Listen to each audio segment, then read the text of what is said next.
Early days of the 100.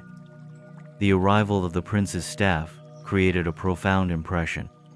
While it required almost 1,000 years for the news to spread abroad, those tribes near the Mesopotamian headquarters were tremendously influenced by the teachings and conduct of the 100 new sojourners on Urantia.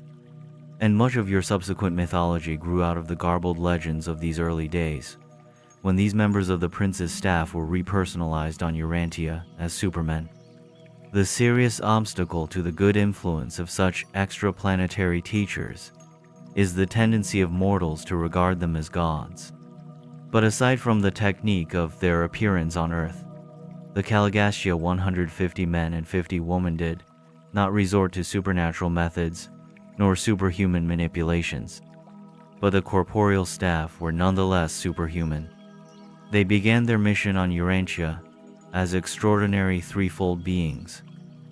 They were corporeal and relatively human, for they embodied the actual life plasm of one of the human races, the andonic life plasm of Urantia. These 100 members of the prince's staff were divided equally as to sex, and in accordance with their previous mortal status. Each person of this group was capable of becoming co-parental to some new order of physical being, but they had been carefully instructed to resort to parenthood only under certain conditions. It is customary for the corporeal staff of a planetary prince to procreate their successors sometime prior to retiring from special planetary service. Usually, this is at, or shortly after, the time of the arrival of the planetary Adam and Eve. These special beings, therefore, had little or no idea as to what type of material creature would be produced by their sexual union, and they never did know. Before the time for such a step in the prosecution of their world work, the entire regime was upset by rebellion, and those who later functioned in the parental role had been isolated from the life currents of the system. In skin color and language, these materialized members of Caligastia's staff followed the Andonic race.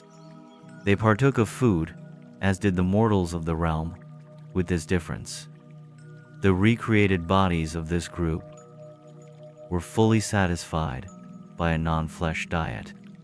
This was one of the considerations which determined their residence in a warm region abounding in fruits and nuts. The practice of subsisting on a non-flesh diet dates from the times of the Caligastia 100, for this custom spread near and far to affect the eating habits of many surrounding tribes.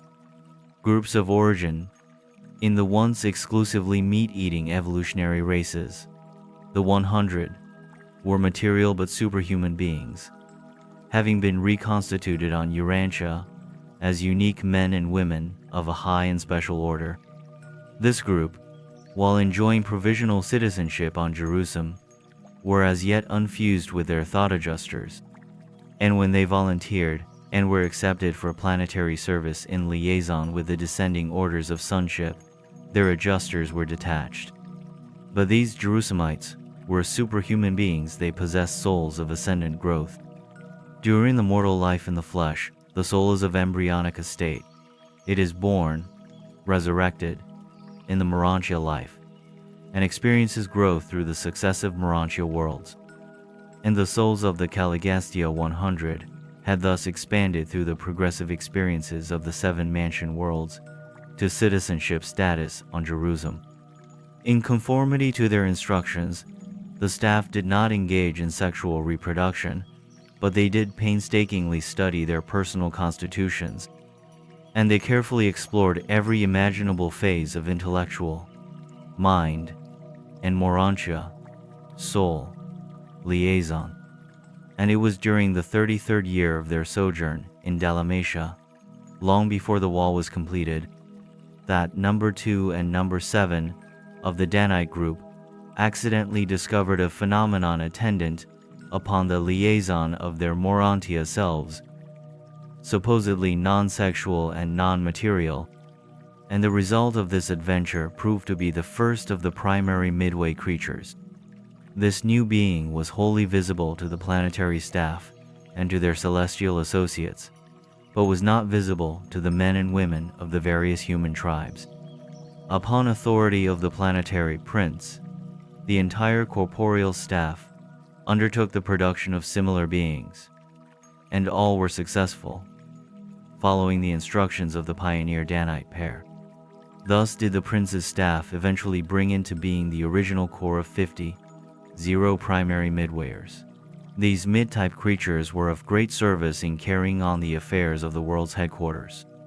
They were invisible to human beings, but the primitive sojourners at Dalmatia were taught about these unseen semi-spirits, and for ages they constituted the sum total of the spirit world to these evolving mortals. The Caligastia 100 were personally immortal, or undying. There circulated through their material forms the antidotal complements of the life currents of the system, and had they not lost contact with the life circuits through rebellion, they would have lived on indefinitely until the arrival of a subsequent Son of God, or until their sometime later release to resume the interrupted journey to Havona and Paradise.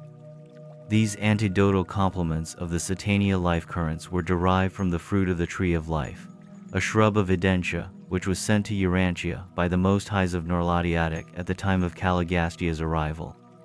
In the days of Dalmatia, this tree grew in the central courtyard of the Temple of the Unseen Father, and it was the fruit of the Tree of Life that enabled the material and otherwise mortal beings of the prince's staff to live on indefinitely as long as they had access to it.